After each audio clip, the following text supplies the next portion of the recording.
easy. You're the one who's making it hard. The truth of the matter is that there is nothing easier, smoother, more delicious than gathering people. The gathering of people, selling to many versus selling to one. Oh, this is going to be a really good episode.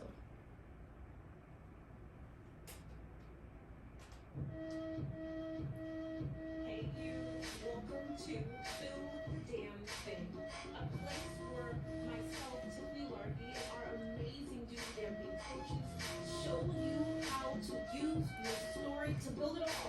Whether it's your first six figures, your next layer of multiple six figures, or maybe you're on your way to a million. And if it's not that, it's the life of your dreams, where you are free, you are strong, and you are whole. First, we're going to show you how to use your story to build a strong foundation. And then next, we're going to show you how to use your story in sales and marketing to clean up the cracks. And last but not least, we're going to show you how to use your story to gather people. Because the truth of the matter is that there's nothing stronger than being connected to people who just understand you as you are, where you are, so you can stop explaining yourself. I want to remind you that now that you're here, you are home, and I officially welcome you to our family. All right, let's get started.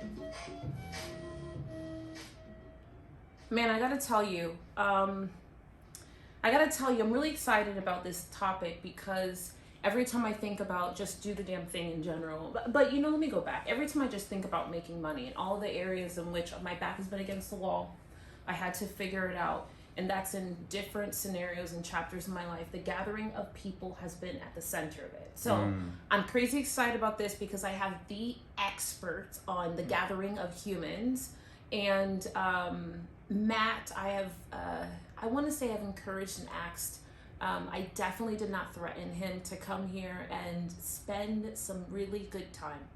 Because what I know for sure is that if you can just wrap your head around what's next, and ask yourself, what would happen or how long would it take me to gather 2 people, 10 people, 20 people, 30 people? Because the truth of the matter is that it's not about numbers. It's just about the effort, the focus, the willingness to adopt it into your business. And if you're willing to adopt it into your business and I guess in your life, magic happens.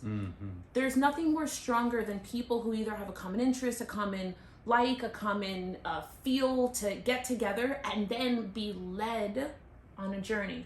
Right. Now, I emphasize that word led because I'm going to break this up inside of our series into 2 parts. So live and then virtual. But when you think about live, well before the world decided to have a pandemic and we all had to go virtual, our company's been doing virtual events. But I want to make it clear that, yes, there's a lot of amazing things in the virtual world, but I'm going to leave it second because I really believe the power of people meeting in person. And for me, it's first. In the beginning of my years, I accomplished I accomplished what seemed or felt impossible. People weren't entertaining me. It was hard for me to get on stage. I couldn't get the respect that I knew that I deserved. And so I just decided really quickly, I'm just not going to ask anybody else to get on stage. I'm just going to go do my own events. I'll create my own stage. So in this, I'm going to ask Matt. So I'm going to bring Matt into this fold because I really want you to understand the power of not just gathering people, but really seeing yourself as being a person who creates their own stage, which is one of Matt's favorite topics. So, dun dun dun, the world goes, and we welcome Matt Gill. Dun dun dun to the stage. I love, you know what? I love events because there's so much opportunity to create. Like when you think of an event, it's almost like a blank canvas. Like, what do you want an event is actually not really an event; it's an experience. It's something like, what do you want them to feel? What do you want them to smell? What do you want them to taste? What do you want them to like their emotional impact that they have while they're in your presence, whether that be live or virtual? Yeah, for sure. Like an event is an experience that you get to create. And what I think has happened in the past is we've always had this like one model that we felt like we had to follow. But events nowadays, you can create almost any experience. And the people that are drawn to you are the people that belong to you. Yes, and you know, with that, Matt said like the smell and the taste, but I want you to kind of get this. The reason why I started doubling down on events many, many years ago is because it was the only clearest way, without me understanding ads online and without me being able to be super awesome on social media. It was the way for me to give the person a piece of me, and they went back home. So like I went back home with hundreds and hundreds of people. Right. And so therefore I was able to kind of, I don't want to say give myself to them, but you know what I mean? You like, did. Yeah. Like plant a seed and plant it really deep. It's the people that are drawn to you belong to you.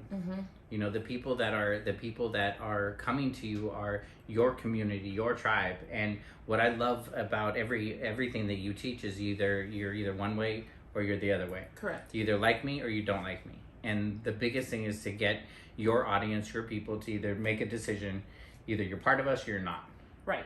And I don't want to go past that because, and I'm going to ask Matt some questions, but I really don't want to go past that because a lot of times there are people who go, oh, I'm going to do an event, so I'm just going to bring people around and they're going to be near me, and then I'm going to kind of be amongst them on a journey, right? That's called facilitation. Right. That's not what I'm talking about, and I don't believe in that model. Let me just take a moment and pause. Now, I know that it has its place, and yes, I believe every business model can have facilitated experiences for sure. We do, but that can't be the anchor of a business or a brand. There has to be some form of person or entity or group or just consistent force that's leading, because events need to be led. I need the person to lead their people on a journey. Like our clients, I want them to go on a journey. I don't want them to just go there and then we're just amongst, because then you have a whole sea of blind leading the blind. Let me ask you this. So, you know the backbone of just not even do the damn thing. Before it was on Rooster Freedom, and then it was just Tiffany Largy. I began to do live events because no one gave me the respect, and then I just decided I was just going to create my own stage. But little did I know that creating my own stage was a gateway to me producing six-figure moments. It was a gateway to me bypassing all these tripwires and things that people, just were hell-bent on. But I got to tell you, one of the greatest things that came out of live events was the joy and laughter that went home with me, like the love. I don't know how to explain it. Like, so I used to feel lost a lot in this industry. I used to feel lost because I'm in a league of my own, not because I chose to be, but because I could never get with the Good Old Boys Network. I was never polished enough. I would end up saying, 4-letter words to the people who I did not believe in their policies, or I saw them doing backdoor gray things to their customers and clients. So I took a stand. And what events did for me is it gave me a place to have my mind and my thoughts and my principles like a home. Right.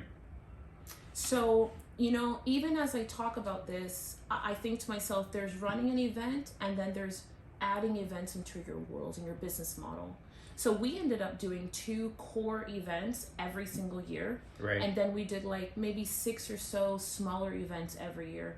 Give me an idea, when you think of the number one for the business or the person who's like, but I don't even know, I what is too small of an event? What is considered a live event? So every company actually should have at least one core event. There's something either that's annually or biannually. You need to have something that keeps your audience and your community looking forward to. For some people, it could be a live event with 50 people, 100 people, 300 people. It's the place that your community and everybody gets to come together again, and they almost get recharged. It's almost like they're coming back in and they're plugging back in. But they get recharged and you get recharged. Yeah, for sure. You also get a lot of data. You're finding out what's going on in your community, what are some of their biggest challenges, when done right and with your team. But hold on, because you're saying something really important. You're saying the word community. So what if that person doesn't have a community? And they just have customers. What if I'm Plumber John, right down the street? Plumber John, that was kind of funny. I'm so good. Okay, sorry, I'm just in love with myself. So Plumber John, right down the street, he has 3,000 customers. I believe he should be doing an event too, but he sees them as customers. He doesn't see them as a community. So those words actually interplay so much. If you think about your customer base, that is your community. For sure. They're the people that have at some point trusted you. Yep. They trust your product. They trust your service. They trust your intellect, your intellectual property. They become part of your community. So you look at your clients, look at your customers, and build it. Like that's the key to true connection, is when you turn a customer into a community. When you build, and that's in any industry. That you could be selling popcorn, and you're gonna have somebody that's gonna go to that popcorn vendor because they feel like they're part of him. For sure. And honestly, that's really what you want in general. Right. Everything you do should be in the operation of a community. Like that's, at the end of the day, like that's the 911. It is how you allow yourself to be the highest price provider in your market. It's how you get to bypass trying to have a ton of people asking you for coupons and for discounts and things like that. It is how you're able to attract quality clients by thinking of those people who are purchasing, even if it's $2, even if it's one time, as a community. For me here, anybody who has bought a product from me, because before it was just little old me, and our company was actually called Tiffany Largy Business Strategies. Mm-hmm. That's how I got into the world. Then I got a little fancier. We were on Road to Freedom. Now today we have evolved into this movement called Do the Damn Thing. But we wouldn't have been able to evolve into a movement if I didn't start thinking of those people from 7 years ago like family. Right. And even though they're 7 years old and maybe they don't have a current product from us, and maybe they haven't been in a program, maybe they haven't been to an event, believe it or not, inside of our world and our ecosystem, we still think of them as part of the community. And they are a community member, and they're a family member. And those people are still reaching out and consuming content via For sure. social media, YouTube, We see reading the emails. Yeah. We had a lady the other day who was telling one of our coaches who, she's so awesome. I won't say her name, but you remember one of our coaches was talking in a meeting, and she was like, yeah, such and such. They consume, she says she binge watches Tiffany, and she consumes her for like 16 hours a day. And the truth of the matter is that she wasn't consuming brand new content. She was consuming old content. She was consuming content from 2, 3, 4 years ago, but for her it was current and it was valid. Now here's what's most important. We consider her a family member, but at that point, she hadn't really bought a product that was more than $47. She had only been to a night school. Right. And in that, if you can think to yourself that your database, people who have had any form of a transaction, to Matt's point, they are a community member starting today. So you were walking us through the community and what a live event does for them. Correct. What are some of so there's recharging of me, recharging of them, but there's also collecting data just about what's happening in the world. Right. What are some of the ways in which you can use that data or break down that data? What are some of the things that evolve from like instantly just by doing an event without even seeing a spreadsheet? So I think you realize what are the biggest needs. You think of in business, you want to find the need, solve the need. And we always talk about what problem are you solving. Correct. The biggest thing in events is you get to find out what is truly the biggest problem that they're solving. We may have an idea, you may have an idea, but it's not until you get that data that you're actually hearing from that you're like, wait a minute, I didn't even think about that. And you're able to provide them because you are the expert in your field. For sure. When you hear what the challenges are, what are the things that they're facing, great. You have the solution for that, and then you get to create that. And I think the better part of it is that, man, if you really understand the problem that is being had, then you create better solutions, you create more acute solutions, and with more acute solutions, you get to solve the problem faster, you can charge more money, you can become the specialist. It's just really a doubled, tripled win kind of a thing. So really quickly, can you walk me through your top 3 favorite type of live events? Just for the average person. So obviously they're like, this industry would be good and that industry, but if you had to like generalize. So you can even start with something as like a lunch and learn. Like that's something really basic, something that's like 90 minutes, come and let's learn together. If you're gonna have good food there, please invite me. Just don't have sushi. You see how you play too much? Sushi is my favorite food. Listen, sushi is my favorite food. What kind of sushi? Listen, Matt, don't do it. Don't do it right now here. This is not the right time. So if you have good food and you're having sushi, invite Tiffany. But Correct. Lunch and learns. Lunch and learn are a really great way of just getting your people together, especially in a local market. Everybody it's easy. can do it. Easy come in 90 minutes. It's a small commitment on their end. There's it's a low Panera price Bread tag. everywhere across America. You charge $50 or $25 and you're covering the cost of your Or event. you charge nothing and you pay for their lunch. Oh, there you go. You can even do that. And you have them donate the money that they would spend to some charity in the city. There you go. Your goal is just to get them in the door. Right. Matt's right. Lunch and learn all day. Everybody can do one in 3 weeks. Yep.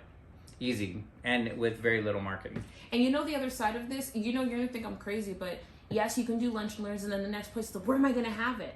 Let me tell you the easiest places. One, I've had clients who have asked friends to use our conference room. Okay? What's one? Two, if there's a community center, like apartment complexes, things like that, you can use community centers. Three, I've had people do it at their house. I had a client in Canada, no BS.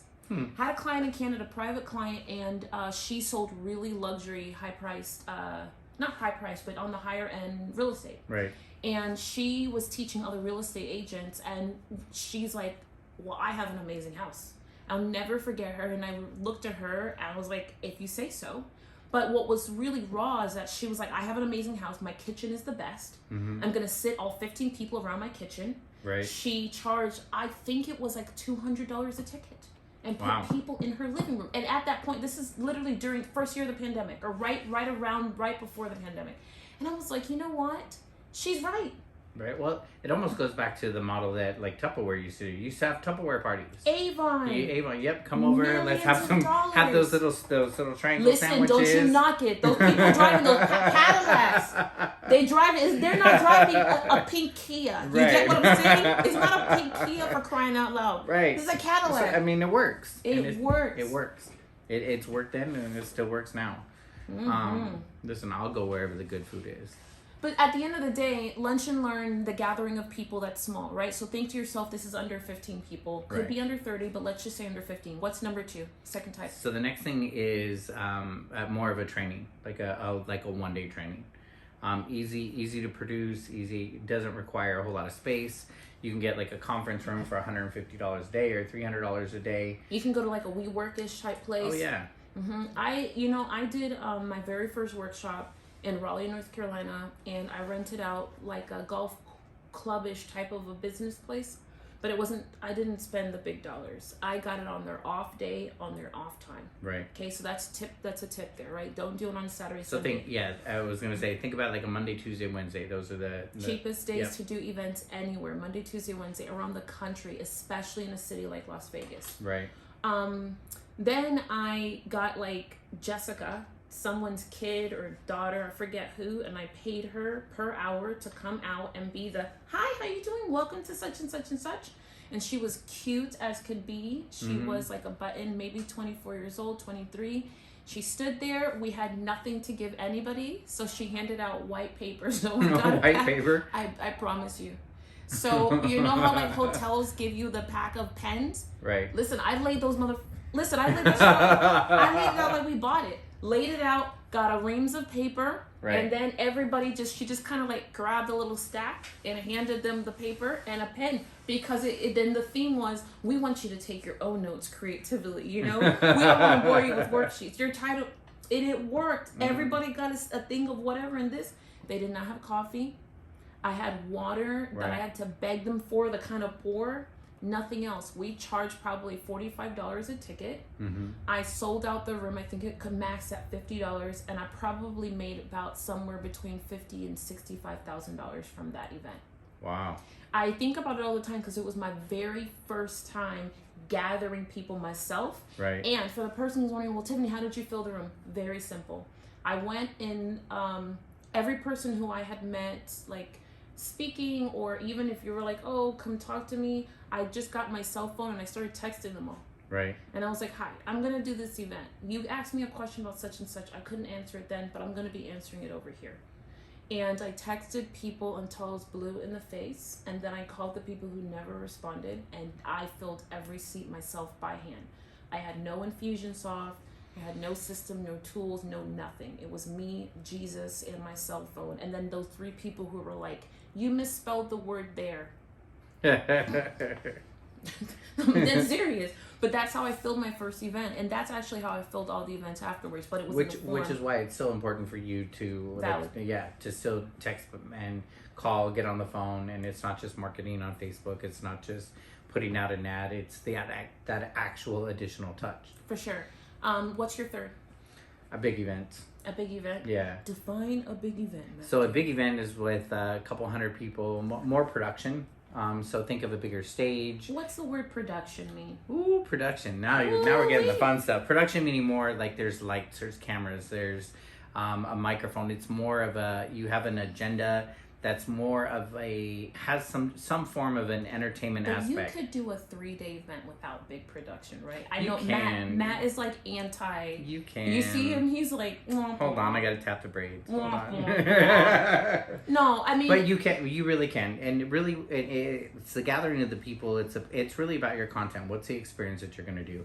You don't need the bells and whistles, but you do need to set yourself up as an authority. But you don't need the bells and whistles, but you do need to create a dope ass experience. Correct. You do. Spend as much as you possibly can per person within your budget. That's going to be my recommendation. And here's the thing. If you're going to go that route, you need to videotape it, and you need to have a good videographer, because that becomes assets for you for promoting other events and showing what you're doing. Man, we're going to have a whole episode on what to spend and what to have in an event. Yeah, that's how we'll wrap this up. That truly is going to be one of your biggest things if you're going to go that route with there, because you want to be able to utilize the money that you're already spending on the one event.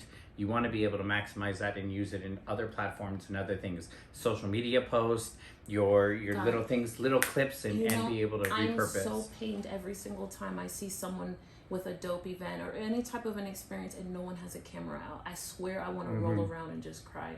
It's the truth, because it's like, this thing is amazing and it's never going to happen again. Right. And no one's capturing it. I'm very thankful every event I have ever done is on camera. Mm-hmm. I promise you that I went without people.